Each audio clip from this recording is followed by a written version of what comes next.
Hello students, अज आप करांगे reading most important type of questions headings. इन्हां क्वेश्चंस ज़्यादातर बच्चों ਨੂੰ प्रॉब्लम आती है कि किवें ਇਹਨੂੰ फाइंड करनी है हैडिंग्स ਤੇ ਕਿਵੇਂ ਥੋੜੇ ਤੋਂ ਥੋੜੇ ਟਾਈਮ 'ਚ ਵੱਧ ਤੋਂ ਵੱਧ ਸਹੀ ਆਪਾਂ ਕਿਵੇਂ ਕਰ ਸਕਦੇ ਹਾਂ ਕੁਐਸਚਨਸ ਨੂੰ। ਸਟਾਰਟ ਕਰਾਂਗੇ ਆਪਾਂ 14 ਤੋਂ ਲੈ ਕੇ 20 ਤੱਕ ਸਾਰੀਆਂ ਹੈਡਿੰਗਸ ਨੇ।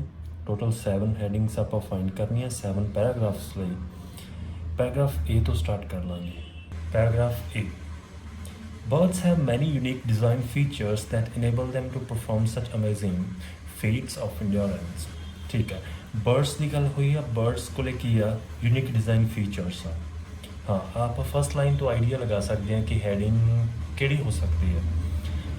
फोर्थ हैडिंग देखेंगे आप, physical characteristics that allow birds to migrate. Physical characteristic बस इन्होंने लिखता यूनिक डिज़ाइन फीचर्स की जगह। Okay, so fourth is right answer for A. Fourth तुम देख रहे हो कि आप सिर्फ फर्स्ट लाइन ही पढ़ी है, पूरा पैरा हाले तक नहीं पढ़िया। सो फर्स्ट लाइन तो आपको आइडिया हो जाता कि किहड़ी जिहड़ी हैडिंग आ वो सूटेबल है। Paragraph B, the fundamental reason that birds migrate is to find adequate food during the winter months when it is in short supply। the fundamental reason की कारण दसिया गया कि birds migrate क्यों करते हैं। ਹੁਣ ਆਪਾਂ ਹੈਡਿੰਗਸ 'ਚ ਦੇਖਾਂਗੇ। ਸੇਮ ਚੀਜ਼ ਫਿਫਥ ਹੈਡਿੰਗ 'ਚ ਕਹੀ ਗਈ ਹੈ, the main reason why birds migrate, ਕਿ ਮੇਨ ਕਾਰਨ ਬਰਡਸ ਮਾਈਗ੍ਰੇਟ ਕਿਉਂ ਕਰਦੇ हैं। So fifth is answer for B. Paragraph C, one puzzling fact is that many birds journey much further than would be necessary just to find food and good weather। one puzzling fact, ਇਹਦੇ 'ਚ ਗੱਲ ਕਹੀ ਗਈ ਹੈ ਕਿ ਸਭ ਤੋਂ ਕਹਿੰਦੇ ਜਿਹੜੀ ਸਮਝ ਨਾ ਆਉਣ ਵਾਲੀ ਚੀਜ਼ ਉਹ ਇਹ ਆ ਕਿ ਉਹ ਲੋੜ ਤੋਂ ਵੱਧ ਦੂਰ ਚਲੇ ਜਾਂਦੇ ਆ ਬਰਡਸ ਮਾਈਗ੍ਰੇਟ ਕਰਦੇ ਕਰਦੇ। ਹਾਲਾਂਕਿ ਉਹਨਾਂ ਨੂੰ ਜਿਹੜੇ ਫੂਡ ਆ ਅਤੇ ਗੁੱਡ ਵੈਦਰ ਆ ਉਹ ਨੇੜੇ ਵੀ ਮਿਲ ਸਕਦਾ।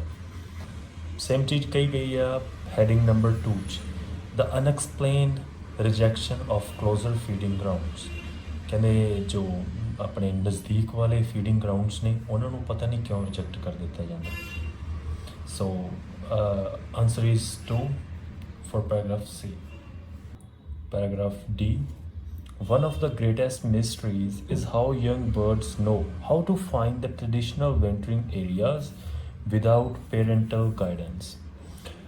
ਪੈਰਾਗ੍ਰਾਫ 'ਚ ਗੱਲ ਹੋ ਰਹੀ ਹੈ ਕਿ ਸਭ ਤੋਂ ਕਹਿੰਦੇ ਜਿਹੜੀ ਮਹਾਨ ਜਿਹੜੀ ਇੱਕ ਰਹੱਸ ਨਾ ਉਹ ਇਹ ਹੈ ਕਿ ਜਿਹੜੇ ਯੰਗ ਬਰਡਸ ਨੇ ਉਹਨਾਂ ਨੂੰ ਕਿਵੇਂ ਪਤਾ ਲੱਗ ਜਾਂਦਾ ਕਿ ਕਿੱਧਰ ਜਾਣਾ ਜਾਂ ਕਿੱਧਰ ਨੂੰ ਮਾਈਗ੍ਰੇਟ ਕਰਨਾ, ਉਹ ਵੀ ਬਿਲਕੁਲ ਸਹੀ ਤਰੀਕੇ ਨਾਲ ਵਿਦਾਊਟ ਪੇਰੈਂਟਲ ਗਾਈਡਸ, ਬਿਨਾਂ ਕਿਸੇ ਗਾਈਡੈਂਸ ਤੋਂ ਉਹਨਾਂ ਨੂੰ ਕਿਵੇਂ ਪਤਾ ਲੱਗ ਜਾਂਦਾ। ਇਹ ਕਹਿੰਦੇ ਇੱਕ ਮਿਸਟਰੀ ਆ।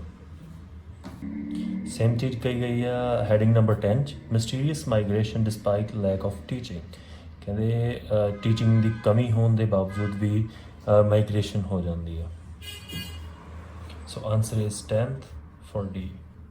Paragraph E, mounting evidence has confirmed that birds use the position of the sun and stars to obtain compass direction। They seem also to be able to detect the Earth's magnetic field, probably due to having minute crystal of magnetite in the region of their brains।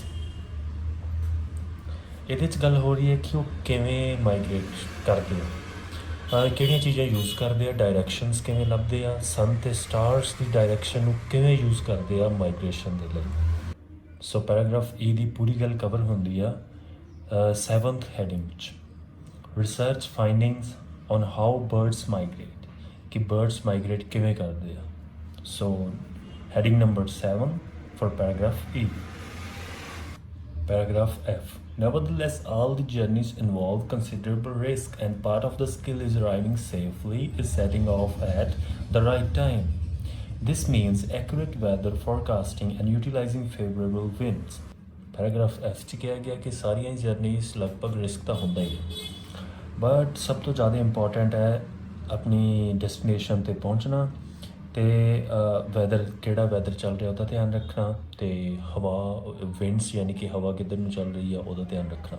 Paragraph F ਦੀ ਸਾਰੀ information cover ਹੁੰਦੀ ਆ heading 1 'ਚ, the best moment to migrate. So answer for paragraph F is first heading.